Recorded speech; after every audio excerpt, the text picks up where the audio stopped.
নিমতলা স্টেশনে ফিরতে ফিরতে বেশ খানিকটা রাত হয়ে গেছে। ট্রেন থেকে নামার পর দেখলাম যাত্রী বলতে শুধু আমি একাই। আশপাশটা তাকিয়ে দেখলাম কোথাও কোনো রিক্সা নাই। এখান থেকে আমার বাড়ি মাইল 4-5 হবে। সে মতো রিক্সা না পেলে আজকে যা ধকল গেছে তাতে বাড়ি যাওয়া বেশ কষ্টকর। তাই ভাবলাম মোড়ের মাথায় গিয়ে একবার দেখি যদি ওখানে কোনো রিক্সা পাওয়া যায়। মোড়ের মাথায় এসে দেখলাম সেখানে কোনো রিক্সা নাই। ভাবলাম কিছুক্ষণ দাঁড়িয়ে থেকে দেখি যদি কোনো রিক্সা পাওয়া যায়।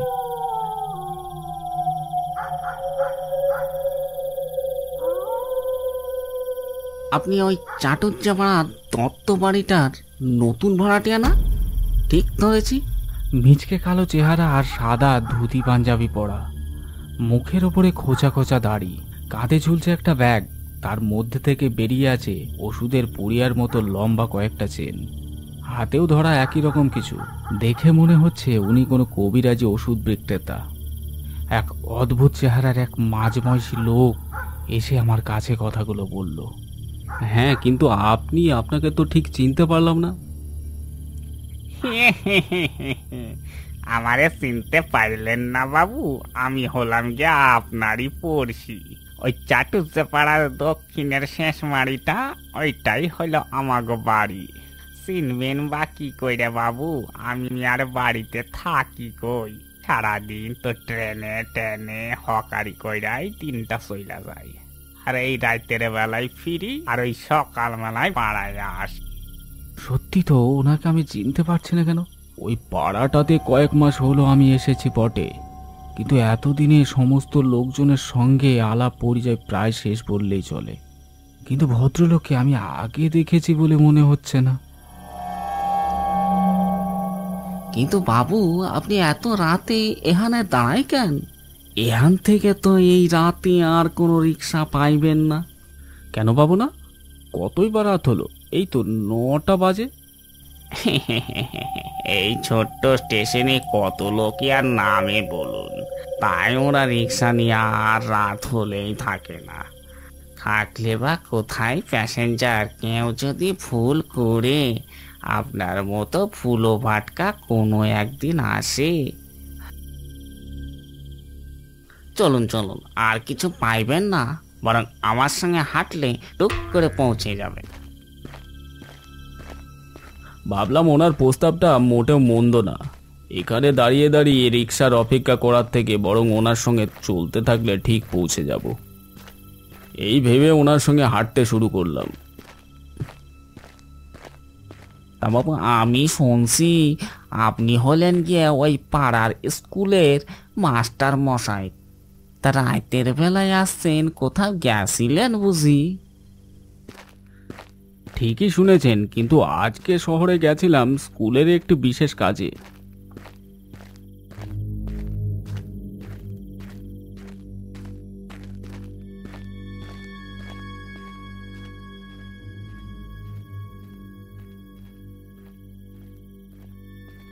ভদ্রলোকের সঙ্গে হাঁটতে হাঁটতে আরও নানান বিষয়ে আলাপ আলোচনা চলছিল। এই যেমন ধরুন, আপনি কি করেন, বাড়িতে কে কে আছে, ইত্যাদি ইত্যাদি।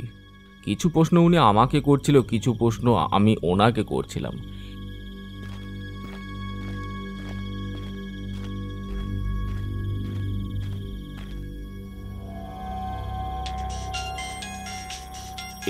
এই দেখুন, আবার গিন্নি ফোন করলো। নিশ্চয় রাত হওয়াতে খুব চিন্তা করছে। আরে আরে, তুমি কোনো চিন্তা করো না, এই তো চলে এসেছি, এক্ষুনি চলে আসবো। ও আচ্ছা আচ্ছা, ঠিক আছে ঠিক আছে ঠিক আছে, আমি চেষ্টা করছি যদি পাওয়া যায়। এই দেখুন, গিন্নি এখন ফোন করে বলছে তার নাকি ছোট ভাই এসেছে, তাই এখন চাই তার মাংস। এখন এই গ্রামে কোথায় মাংসের দোকান খোলা পায় বলুন তো? কার না বিরক্তটাই লাগে বলুন তো? তা কেন বিরক্ত হলে তো বাবু চলবে নি? হোম মিনিস্টারের কথা না শুনলে যা রক্ষে নেই।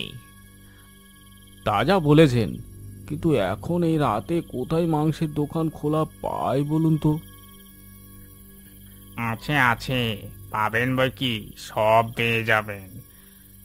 একটা দোকান আছে যে অনেক রাত পর্যন্ত খোলা থাকে, চিতলহাটা। চিতলহাটা? চিতলহাটা তো শুনেছি, এখন তো আর কোনো দোকান বসে না। সে আপনি ঠিকই শুনছেন বাবু, হাট বসে না বটে, কিন্তু সেখানে একটা দোকান খোলা থাকে যে শুধু রাতের বেলায় মাংস বিক্রি করে। ওনার সাথেই ওই মাংসের দোকানের খবরটা নিয়ে ওনাকে বিদায় জানিয়ে সে পথে হাঁটতে শুরু করলাম।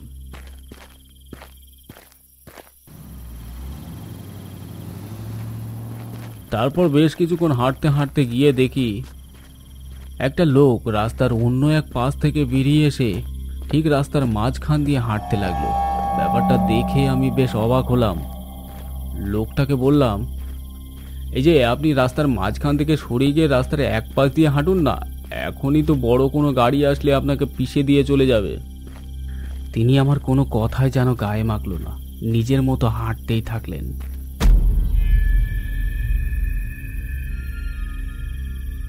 আমিও আর কোনো কথা না বাড়িয়ে হাঁটতেছিলাম। কিছুক্ষণ পরে হঠাৎ লোকটা থমকে দাঁড়িয়ে পড়ল।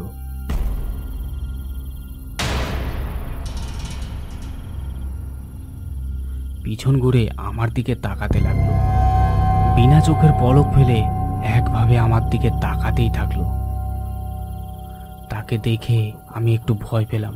হঠাৎ রাস্তার এক পাশ থেকে একটা লরি লোকটার সামনে দিয়ে চলে গেল। ঠিক তখনই দেখলাম লোকটা আর সেখানে নেই।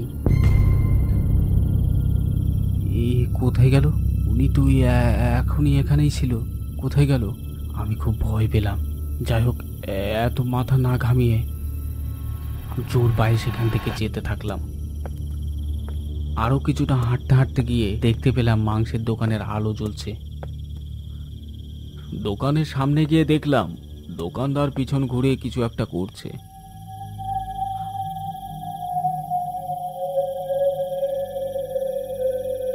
আমি বললাম, দাদা একটু মাংস হবে নাকি? লোকটা আমার দিকে ঘুরতেই দেখলাম এক অদ্ভুত চেহারা, কালো মিচমিচে শরীর, রক্তবর্ণ চোখ আর কুচকানো ভুরু, চোখের পাশে দুটো মস্ত বড় কাটা দাগ, চুপসে যাওয়া মুখের ওপরে মস্ত বড় গোঁফ, কালো ঠোঁটের ফাঁক দিয়ে সাদা ঝকঝকে দাঁতগুলো বেরিয়ে আছে।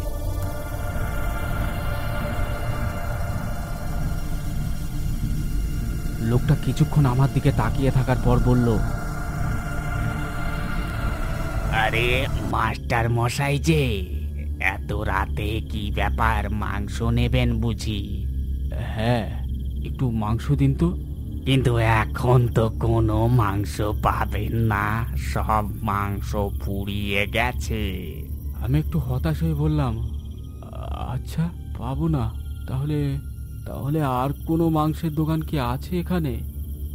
হ্যাঁ আছে বই কি, ওই সামনের দিকে গেলেই আর একটা মাংসের দোকান পাবেন। আমি ওনাকে ধন্যবাদ বলে হাঁটতে লাগলাম। হাঁটতে হাঁটতে সামনে গিয়ে দেখি একটা বট গাছের তলায় একটা বৃদ্ধ লোক মাথা নিচু করে বসে আছে। ওনাকে গিয়ে জিজ্ঞাসা করলাম, আগে সামনে কোনো মাংসের দোকান হবে নাকি? তোমার এখানে আসা উচিত ছিল না, তোমার এখানে আসা উচিত ছিল না। তা বলতে বলতেই ওনার চোখ থেকে দুফোঁটা জল গড়িয়ে পড়ল।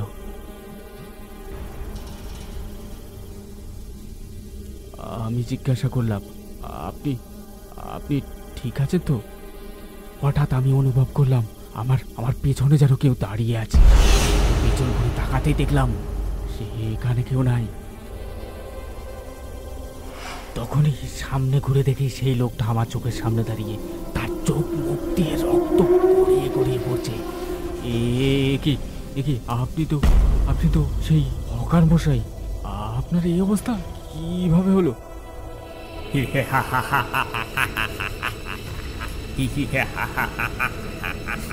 তখনই দেখলাম লোকটা এক অদ্ভুত ভাবে হেসে উঠলো। সে দুটো হাত উঁচিয়ে আমার দিকে এগিয়ে আসছে। না না, আমাকে ছেড়ে দাও, আমি কিছু করিনি, আমাকে ছেড়ে দাও, আমাকে মেরো না, আমাকে ছেড়ে দাও। এই বলতে বলতে আমি সেখান থেকে ছুটতে শুরু করলাম। ছুটতে ছুটতে ছুটতে এসে একটা জায়গাতে এসে থামলাম। সেখানে এসে ঘড়ির দিকে তাকিয়ে দেখলাম তখন 2টো বাজে। আর একটু সামনে গিয়ে দেখলাম সেই সেই মাংসের দোকানটা। কি ব্যাপার বাবু, আপনি এত হাঁপাচ্ছেন কেন? কিছু হয়েছে? না না, তেমন কিছু না, কিন্তু আপনি আপনি এখনো বাড়ি যাননি? না বাবু, এখনো বাড়ি এলে যে চলবে নি, এখনো তো মাংস বেচতে হবে। তো তখন যে আপনি আমাকে বললেন যে আপনার কাছে কোনো মাংস নাই। হ্যাঁ বাবু, ঠিকই বলেছিলাম, কিন্তু মাংস না থাকলে কি হবে? আপনি তো আছেন। মানে আপনি কি কি বলতে চাইছেন? আমি আছি মানে? তখনই দেখলাম সেই 2টো লোক একসঙ্গে 2টো কাঠারি দিয়ে ধেয়ে আসছে আমার দিকে। তাই দেখে আমি আবারও আর্তনাদ করে ছুটতে থাকলাম। ছুটতে ছুটতে ছুটতে এসে একটা জায়গায় পড়ে অজ্ঞান হয়ে গেলাম। তারপর জ্ঞান ফিরতে বাড়িতে ফিরে গিন্নি আমাকে অনেক বকাবকি করছিল। সমস্ত কথা জানার পর গিন্নি আমাকে বলল সে আমাকে সেই রাতে মাংস আনার জন্য কোনো ফোন করেনি, আর সেই রাতে তার ভাইও আসেনি। পরে অবশ্য বাড়ি ফেরাতে অনেক দেরি হওয়াতে সে অনেক ফোন করছিল, কিন্তু আমি নাকি কোনো ফোন রিসিভ করিনি। তো বন্ধুরা, আজকের গল্পটি আপনাদের কেমন লাগলো সেটা একটু ছোট্ট কমেন্ট করে জানাবেন। আর যদি ভালো লাগে তাহলে চ্যানেলটিকে সাবস্ক্রাইব করে আমাদের পাশে থাকবেন পরবর্তী আরও ভালো ভালো গল্প দেখার জন্য।